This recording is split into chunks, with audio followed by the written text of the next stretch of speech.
The world was waiting for me to get out of my mess and to get into other people's messes. And there were girls that were waiting for me to get my stuff together to help them. And I really believe that for everyone, that there are people out there waiting for your gifts and your talent, and don't make yourself small.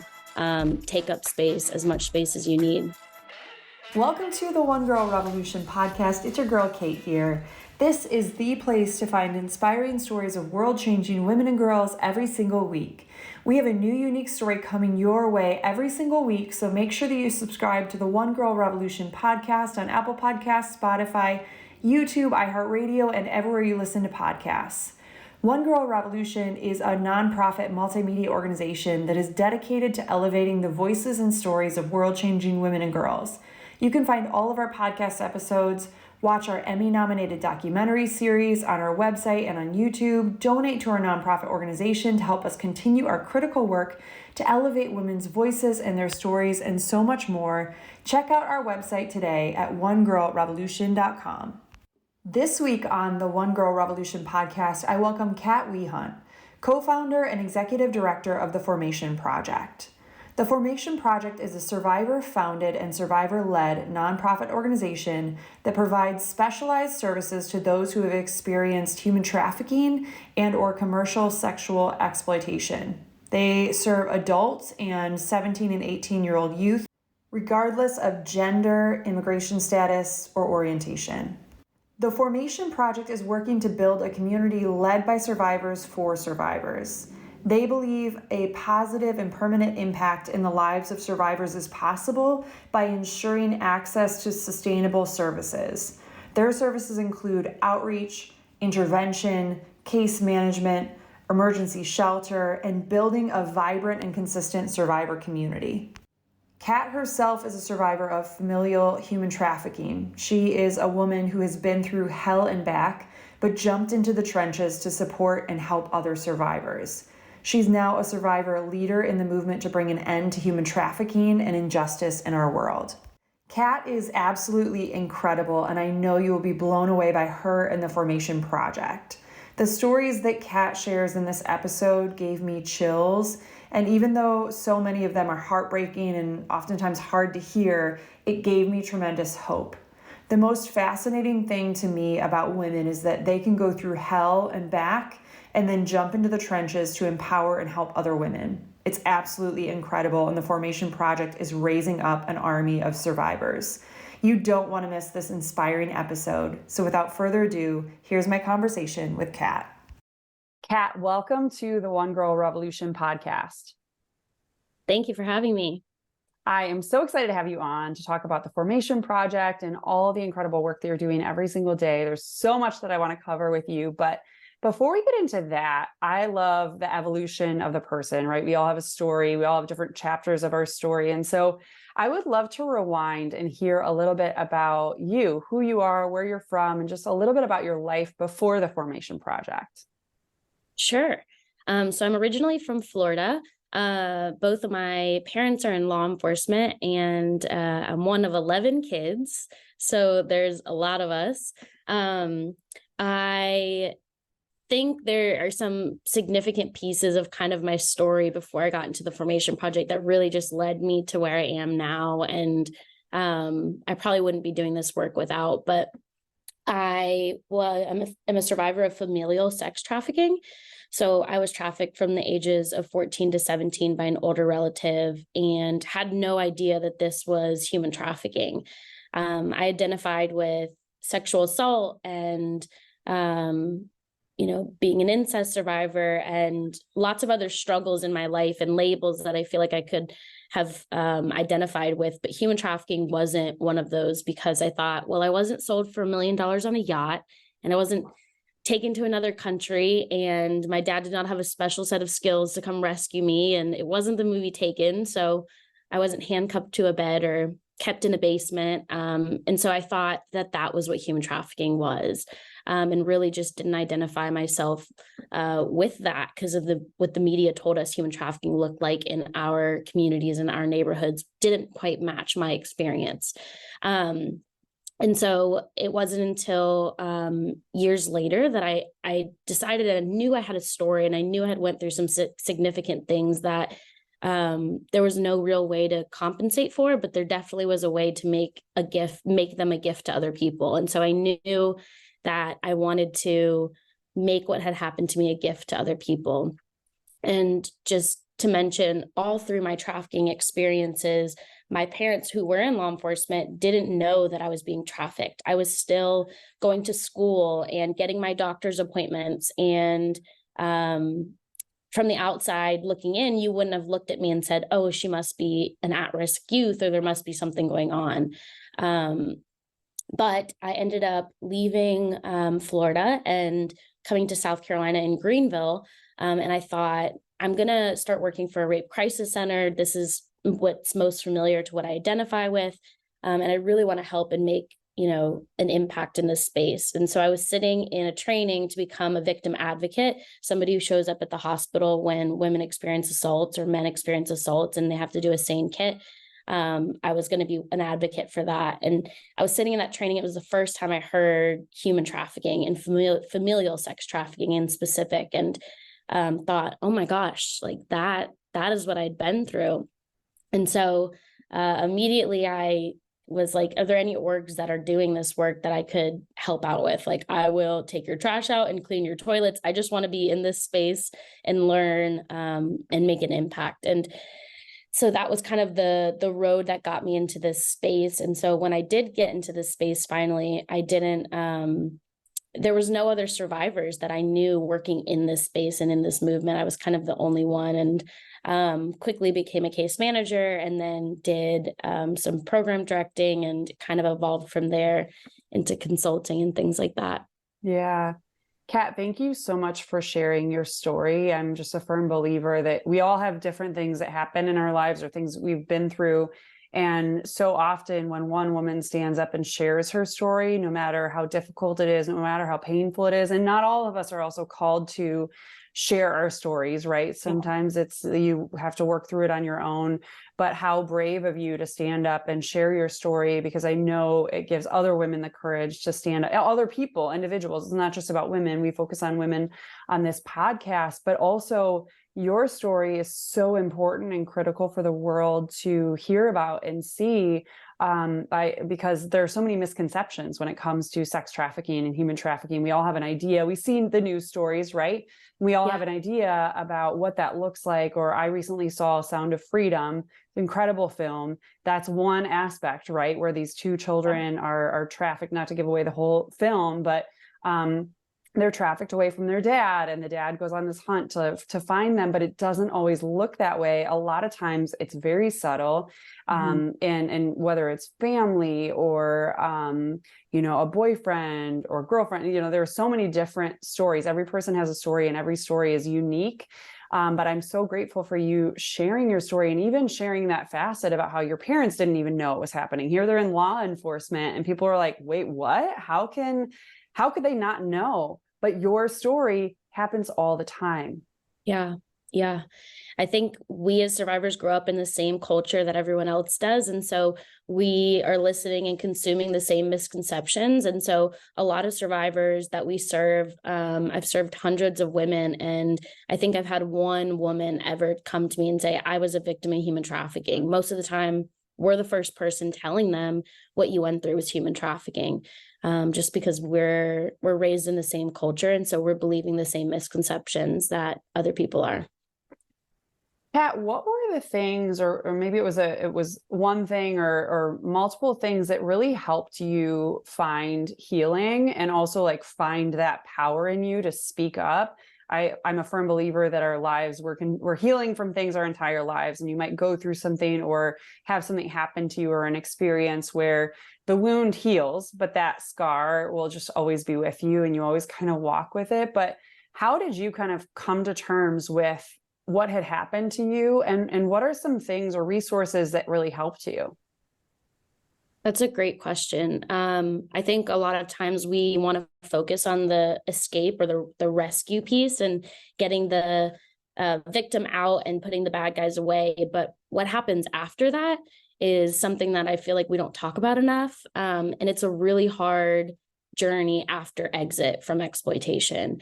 So I'm not going to lie, it took a lot of work. It was a lot of therapy. I went through a lot of therapists. I had to find the right therapist that understood my situation, that I felt safe with, that could create that safe space and hold space for me. I did a number of different modalities of therapy and healing remedies like EMDR and somatic therapy, and have tried some other kind of out there therapies. Like I recently did ketamine therapy for PTSD. And so it took a lot of navigating, but I think really what gets us into human trafficking a lot of times is relationships, and what keeps us out is relationships. And so even having the relationship with my therapist, there wasn't a magical modality or a magical healing, transformative healing experience that she could offer me in one session where I'd go, aha, and kind of like Goodwill Hunting, where it's like, it wasn't your fault and he's crying. And it wasn't like that, but it was a small weaving of trust and building relationship little by little, with my therapist, with community members, with other survivors. That was a really big piece for me. I needed to see other survivors who had gone through what I had went through and made it out on the other side. I needed to see that healing was possible. And so the community that I've built kind of around me, I think really has been the most significant healing opportunity in my journey so far. Although there's been lots of different types of work and treatments and things like that I've worked on. But I think relationships and community has really done it for me. Yeah, I think relationships and community is so critical in our world, because things can feel so isolating in our lives. You know, even just with social media, it can be the greatest connecting tool, but it also can be the greatest isolator. And I know when you're talking about sex trafficking, now that's becoming a tool that traffickers are using, especially when you're talking about children. But we need to build community. We need to build community around children, but around each other. You know, support. I'm a big proponent of support your sisters, stand up for your sisters. And when someone, even like yourself, and I'm sure you experienced this, when you realized what had happened and started sharing your story, I'm sure that you got some people that were really supportive and like, hey, I'm going to support you. And then other people that didn't really know how to respond or didn't really know how to react to that. Yes, definitely. There was a mixed crowd. And I think some people are able to provide support and some people just aren't. And that's okay. Those other relationships still serve a purpose in my life. And some friends I can go hang out with and go thrifting. And some friends I can call when I'm depressed. And those are not the same friends. And I think that's okay. Yeah, we need a variety of different friends. It's the friends that you can call and share anything that's on your heart or any struggles. And that's just so important. Donate to One Girl Revolution's nonprofit organization to help us continue our work, highlighting inspiring women and girls that are changing the world through their lives, promoting their work and their organizations, and building a powerful and positive force out in the world dedicated to empowering women, their voices, and their stories. Donate at onegirlrevolution.com/donate. That's the number onegirlrevolution.com/donate.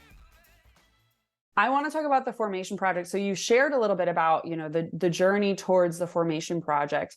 How did the Formation Project come to be? Was there like a spark moment or something that happened that you were like, yes, the world needs this.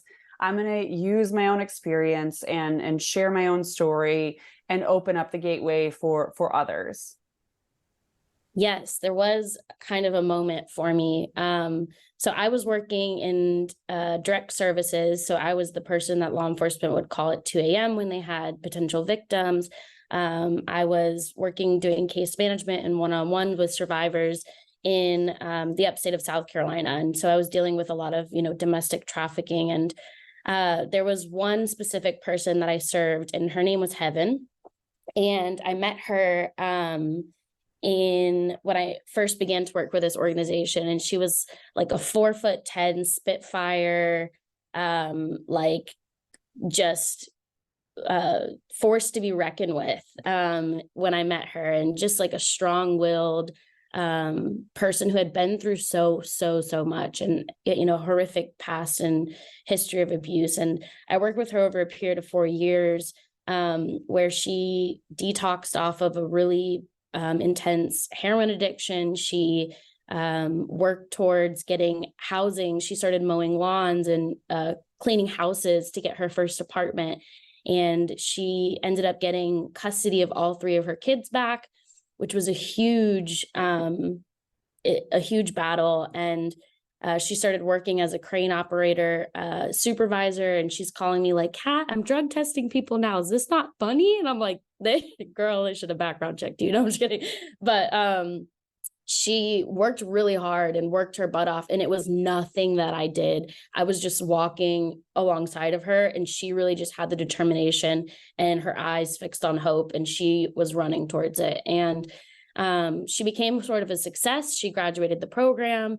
The org that I worked for was like, this was a great success story. Will you come share your story at our events? And she became a good friend of mine. At that point, I had started consulting with our statewide human trafficking task force and some other organizations. And so I was moving away from that work with that organization, but still in the field. And I was consulting with our task force in Charleston. I was still living in Greenville at the time. And we were trying to get comprehensive services for victims here. At that time, there were no services for adult survivors. So if an adult called and said, I want to get away from my trafficker, there was no place for them to go and no services for them to get the support that they needed. I was working towards seeing if other orgs could kind of fill that gap and what we could do to get services going. And I got a call that Heaven had overdosed and she died. And it was like the most heart-wrenching, like it wrecked me. I was like, I don't think I can do this work anymore, because at the end of the day, she felt like she didn't have anybody to call and say, hey, I'm thinking about using. Hey, don't take all of the things that I've worked so hard for away from me, like my job or my kids, or but like I'm struggling. And she was left with all of the same vulnerabilities that got her into some of the situations in the first place. And we didn't deal with those root issues. We were throwing a job and a GED and her kids and going, check, check, check. And it looked good sort of for the organization. Like she had a job, she had a safe place to stay. She had all of the things on the outside, but really what was lacking was a community. And at that time, we didn't let survivors kind of build community with each other. It was kind of best practices back then to keep everyone a little bit siloed, because we didn't want people to get each other in trouble or have like turmoil in relationships. And it became really clear to me that we did her wrong. Like we did not provide her with she was resilient. And what I've realized is survivors are so resilient. We can get ourselves on food stamps. We can get a job if we want, but we have these vulnerabilities and these things these root issues that we have to deal with. And we have to have community and people to share life with after trafficking, or it's so lonely and it's so isolating and relapse is likely. And I knew that at the time there was no other organization that was willing to provide services in this area. And although I had no experience being an executive director or building a nonprofit from scratch, I just knew that there needed to be a place led by survivors for survivors, where other survivors could have the opportunity to have a seat at the table and lead initiatives, because there was a lot of great people who had great hearts in this movement, but there weren't enough survivor voices to say, this is what we're missing, or, hey, we don't need this, but we really need this, or there's a gap here. And so there was just a lack of representation and lack of lived experience. And so we just weren't doing things as well as we could have. And so I decided to start the Formation Project really for Heaven and to build a community for survivors led by survivors. And I will tell you, that is exactly what has happened. Our survivors are leading our initiatives, leading our programs, telling me what we're doing right, what we're getting wrong. I can only speak to one small experience of human trafficking, which is familial trafficking. And there's so many other facets and types of trafficking. And so we need the perspective of different people with different backgrounds to really make sure that we're providing robust services and experiences. And so I really think that if our doors got shut today and we had to close down, like our survivors would still meet each other on Tuesday nights and have dinner and support one another and be at each other's houses for Thanksgiving or in the delivery room with one another, or help each other get on food stamps or give each other a job opportunity. And I'm really blessed, but that they really have taken such initiative over kind of creating this with me. And I think it's made for a lot of our success because they truly are leading it and we truly are survivor led. Those are the best organizations in my mind, and also like the best founders. It's what I love so much about your story. You're like, look, I am the One Girl Revolution who's on here talking about founding this organization, but alongside or surrounding every single One Girl Revolution that we have on this podcast is an army of women who have also said that yes, and who have said, hey, I have a perspective. And that is so critical. I was talking to someone earlier who founded an organization that works with incarcerated women and girls specifically. And it's very similar in some ways, where it's almost this revolving door where they end up right back in jail and prison because they don't have these wraparound services. Yeah, maybe you give them a house, or maybe you give them some money to get started. Maybe you buy them a wardrobe, whatever the thing is. But you need to have these wraparound services and really walk alongside them, build a community, which is what you're doing through the Formation Project, is building this community of support with differing perspectives and people that are going to support one another, who have been like, hey, maybe I didn't go through exactly what you went through, but this is my own experience. These are things that helped me. And then also just be those people that they can call. And it's just such a Heaven's story is such a heartbreaking story, but it only takes one moment, right? We all have those things where it's like, you look back at your life and you're like, wow, I could have done X, Y, or Z, or I could have fallen back into addiction, or I could have fallen back into a bad relationship, or whatever the thing is. There's so many moments in our lives where we could take one step in the wrong direction and it just changes. But what a beautiful thing that Heaven's legacy and that her story still lives on through you and through the Formation Project. And I know that her life and her story is still touching so many lives. Absolutely. I think it's important for service providers not to put themselves in the position of a rescuer, and to say that, because then the survivors are like, you did this for me. And the reality is that they got themselves out and they got themselves help, and that they can continue to support themselves and one another. And I don't ever want us to be seen as the rescuers or the saviors, because that's just not what's happening. It's not the case.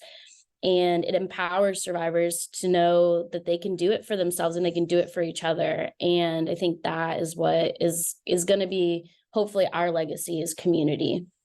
It's truly empowering women, right? Women are the most resilient beings. Yeah. No offense to anyone else, but you look at what women have gone through and what they're going through, and, we're the most resilient beings. But also what I think is so powerful about women specifically is when they change the trajectory of their lives, when they make that choice, that decision every single day. It's not just a one-time thing where you decide that you're going to live a different life. It's every single day working at it. I know even your own story, there are probably things that still rear their head that you're like, all right, now I need to work through this. I didn't even know that I still was carrying this. We all have those moments in our lives. But when one woman changes the trajectory of her life, it not only changes her life, but it changes generations and generations to come, her children, her children's children. And that's what I think is so powerful and inspiring and beautiful about women specifically. So how did you get the name for the Formation Project? How did that, when were you like, all right, this is what we're going to call it? Let me tell you, naming something is hard. It is. It is so hard. I actually was at a conference years before I started the Formation Project. And it was a survivor-led conference. And so one of my survivor siblings was presenting, and she read this story that she found on Facebook. And it was about female elephants. And what happens is female elephants, when a mama is giving birth, or when somebody in their herd is being attacked by a predator, they get in this formation, this circle, and they circle the mama, and they put their trunks out, and they start to kick up dirt and stomp, one, to get predators to leave them alone, but also for the baby to cover its skin when it is born from the sun. And then when the baby's born, they all start trumpeting and celebrating together. And it's the coolest thing. I've seen it on video. And they only take this form in two times, either when somebody is under attack or when somebody's giving birth to new life. And I heard this story and was like, that is exactly what I want to create at the Formation Project. And so that's where we got the name, the Formation Project. That is so cool. And I did not know that. I can't wait to, I'm going to be like YouTubing It's videos cool. of that to see. That's so incredible. And what a beautiful visual in regards to your work too, that you're really building this community and this support system. So I know that you shared a little bit about the work that you do, but for people that are listening, what is the Formation Project, and tell me about the work that you do? Sure. So the Formation Project is a nonprofit, and we provide direct services to survivors of human trafficking. So what that looks like is we provide crisis intervention and emergency shelter to help people get out of exploitive situations and then have a safe place to stay once they leave. We provide one-on-one case management for every survivor. They get hooked up with a case manager, and everyone's coming to us in kind of different places in their journey. Some people are coming right out of an exploitive situation with no clothes on their back and no phone, no ID, no birth certificate. And then we have some who are coming to us and saying, hey, maybe I was trafficked a couple of years ago and I'm just looking for community or therapy or support. So a case manager walks them through trauma recovery kind of one-on-one, depending on where they're coming to us. And that's really helping them navigate community resources, making sure they get medical, dental, a job, education, employment. So just kind of all of the wraparound services and navigating those. And then we have a transitional home that it's a democratically run home. So the survivors run our home. There's a president and a treasurer and a comptroller, and they can live there. It's more of transitional. So they can live there for up to 9 months and for free. And we work on a savings match program so that they can transition into their own independent living after that. And then we operate a drop-in center, which is just where all of kind of the hub for all of our services is. We have a washer and dryer and a shower here. So some survivors that we're serving are still in exploitation and are not quite ready to leave. And so they can come access our clothing closet or take a shower or do some laundry and build relationship with us. And then we have other survivors coming in to meet with case managers and work on resumes or do a martial arts class that we're having.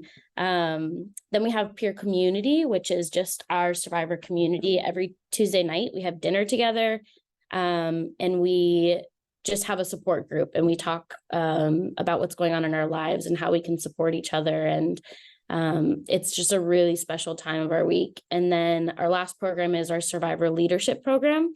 Oftentimes survivors get thrown into this movement, like, oh my gosh, you're a survivor. Great. We need you to speak and train and work. And we're not given a lot of tools and resources to prepare us for that. So we do speaking training, and we do how to tell your story, and should you tell your story, and what would that look like, and how to find your lane kind of in the anti-trafficking movement. So that's more personal and professional development for survivors who are kind of ready to start building their career and their life after trafficking. How do you get connected to the women that you serve or the survivors that you serve? I'm sure it's a lot of different ways, whether it's people hear about it and just drop in, but what are the different ways that you get connected with people? That's a good question, because not a lot of survivors are realizing they're survivors. So we don't get a lot of people who are saying, I'm a victim and I need your help. So we had to get a little bit creative, and we spend a lot of time training other community service providers and organizations that serve vulnerable populations.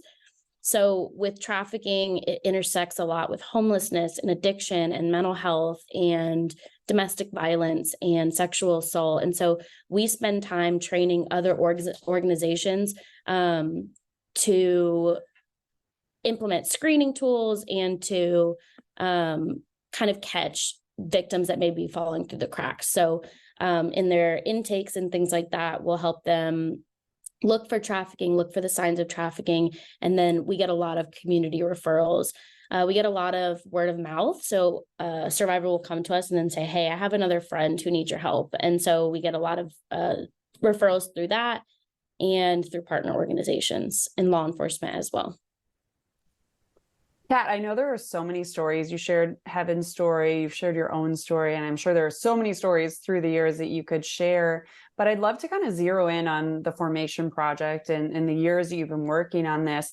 Is there a story or two that you could share of people that have been helped through the Formation Project that maybe touched your heart or your life in a special way, or is like the encapsulation of like why you do what you do and the power of the work that you're doing?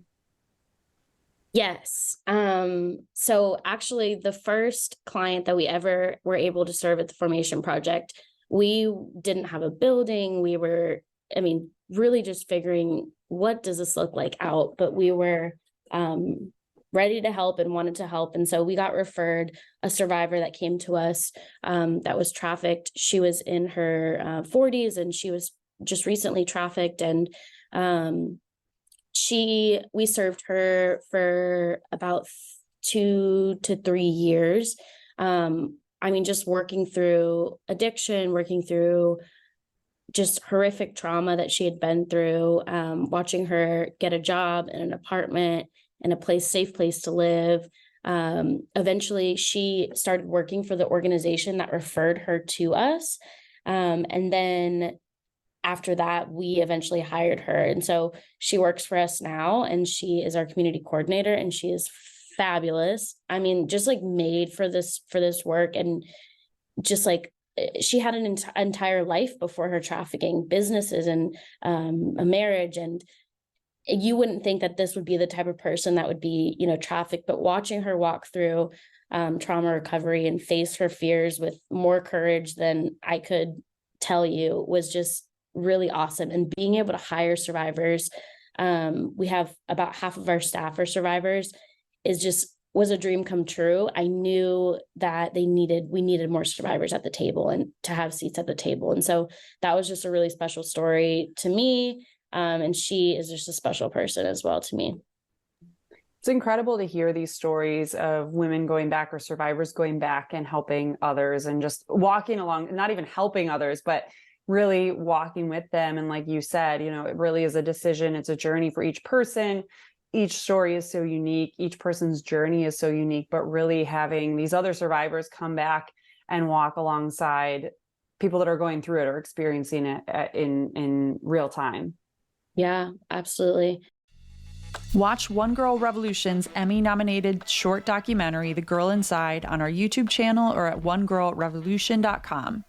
The Girl Inside features a poignant look at the stories of incarcerated women within Cook County Jail and a life-changing academic course taught by Dr. Laura Biaggi called Storytelling as a Healing Art. This short documentary reunites Dr. Biaggi with 5 of her former students for a special one-day course on the transformative power of our stories and our voices. And what is revealed is the girl inside. Watch the Emmy-nominated short documentary, The Girl Inside, today on YouTube or at onegirlrevolution.com. So where does the Formation Project go from here? I'm sure that since you founded it, since it started, it's just gone above and beyond any of your expectations. I think that that's such a beautiful thing about just the simple yes, when you're like, okay, I see a need, I want to do something. I can't help everyone. I can't do everything for everyone. But I'm sure that the Formation Project has already gone above and beyond your wildest dreams. But if we were to dream here for a second, Kat, in your dream of dream worlds, where do you hope that the Formation Project goes 5 or 10 years down the line? And what's the impact that you hope to make? That's a great question. We have accomplished more than I could have ever dreamed up, just so far. And we're rapidly growing, which I think is an awesome thing.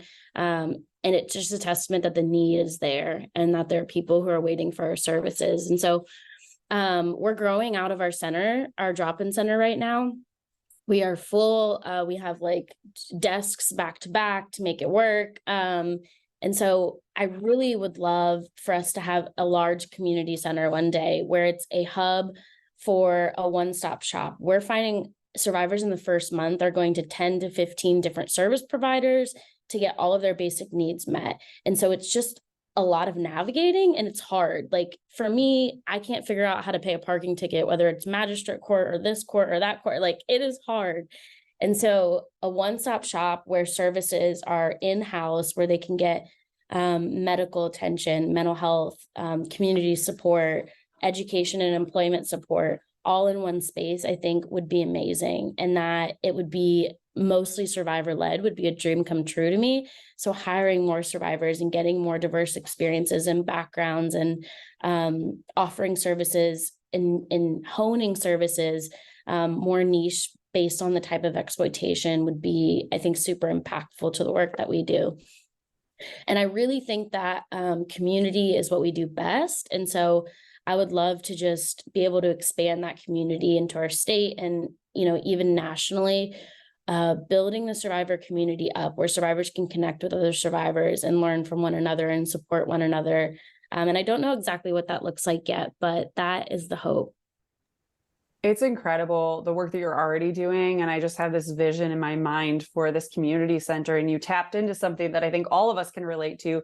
It's hard to be alive sometimes. It's like, all right, now I have to go to the eye doctor, and then I have to go to this, and then I have to schedule this, and like keeping all the things, going, and like remembering to pay your bills, or remember, it's like, there's so much. We're like just inundated with so many things on a daily basis that I can't even fathom having all of that. And then on top of that, getting out of a trafficking situation or getting out of an abusive situation, and then being like, okay, now I'm at square one. And on top of all of those things, I have to figure out how to pull the pieces of my life back together, and then get the support and get the help that I need in all these different ways, in these wraparound services. But it's incredible what you've accomplished. And I really cannot wait to see where the Formation Project goes from here.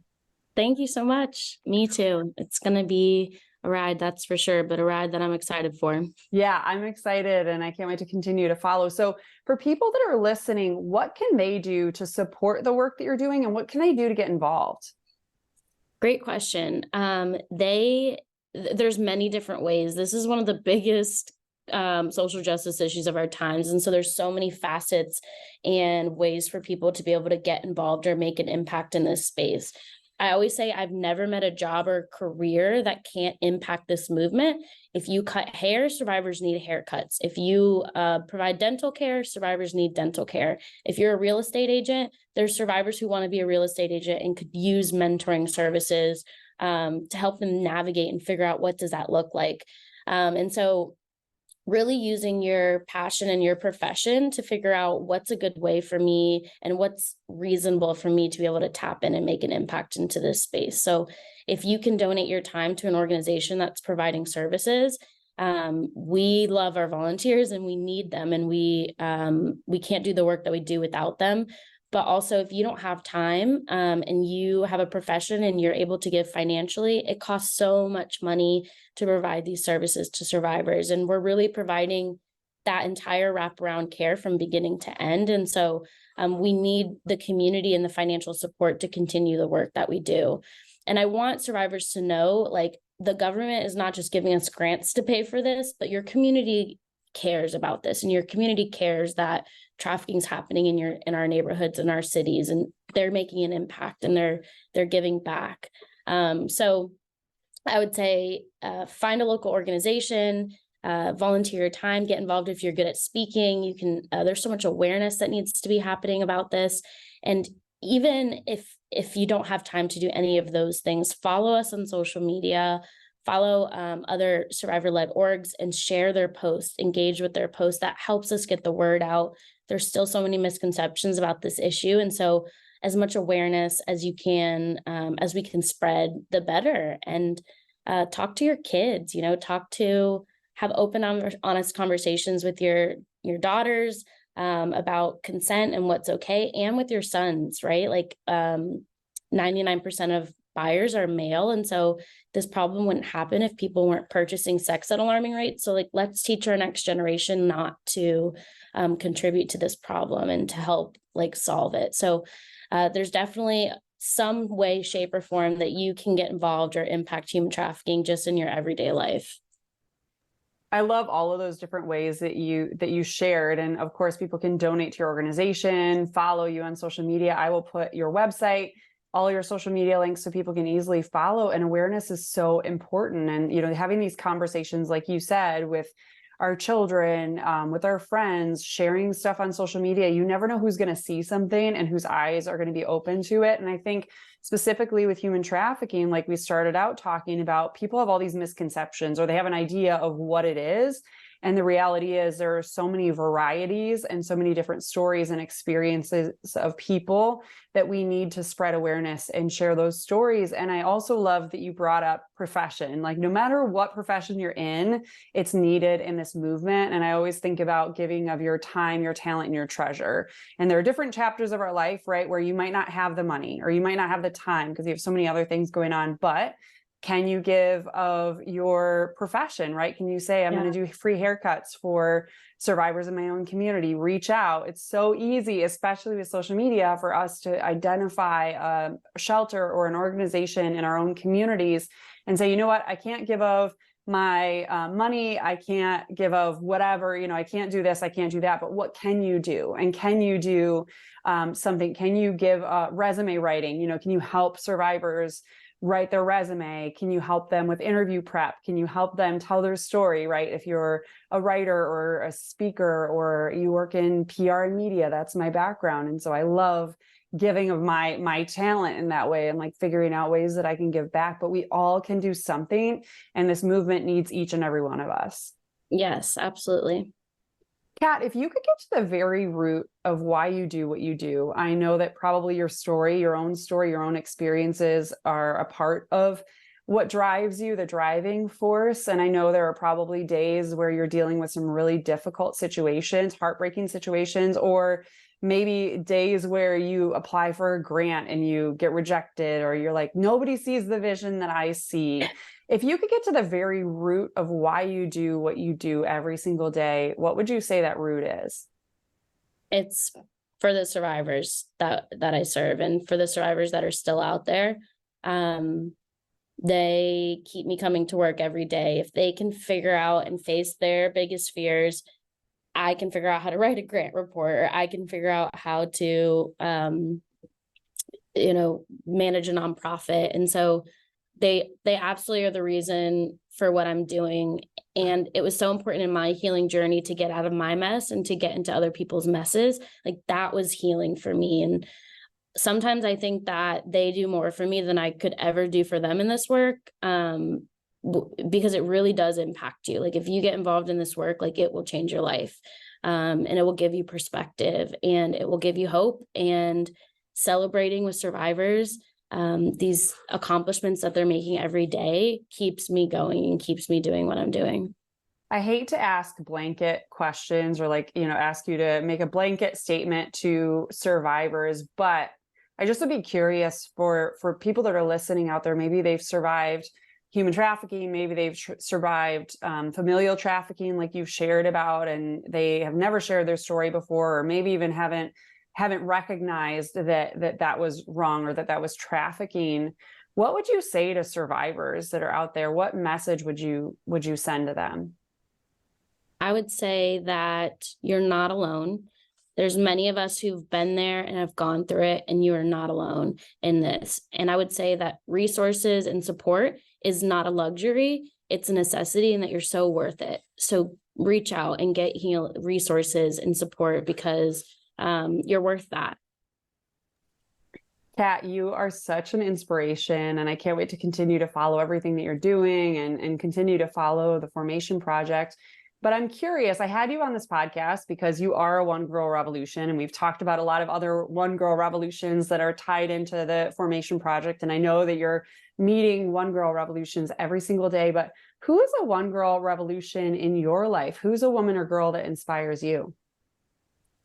I would say Andrea. She is the survivor that works with us now, and every day I'm amazed by her and her resilience and her strength and her determination, and she just makes me want to be a better human all the way around. So that's beautiful. Well, shout out to Andrea. And you've mentioned some really incredible women that I know you've walked alongside, Heaven being one of them. And we need to keep saying their names and keep sharing their stories. Even once people have passed on, our legacy continues as long as people share our names. And so I'm grateful for you sharing so many stories today. And I can't wait to continue to see how the Formation Project continues to evolve and grow and build up this army of support. And we will be right alongside you. I can't wait to continue to follow. But I always end this podcast on one question, Kat, and I would love to ask you, if you could leave women and girls around the world with one message, what would it be? I think to take up space. Like, don't make yourself small. We each have unique passions and gifts inside of us that the world is waiting for. The world was waiting for me to get out of my mess and to get into other people's messes. And there were girls that were waiting for me to get my stuff together to help them. And I really believe that for everyone, that there are people out there waiting for your gifts and your talent, and don't make yourself small. Take up space, as much space as you need. Kat, you are such an inspiration. You're such a beacon of light in this world. And I'm so grateful to be connected with you and can't wait to continue to follow everything that you're doing. Thank you so much for being on the One Girl Revolution podcast. And thank you for all the incredible work that you do. Thank you for having me. Please follow us on Facebook, Twitter, and Instagram at One Girl Revo. That's the number One Girl REVO. And you can find more information on One Girl Revolution at onegirlrevolution.com. That's the number onegirlrevolution.com.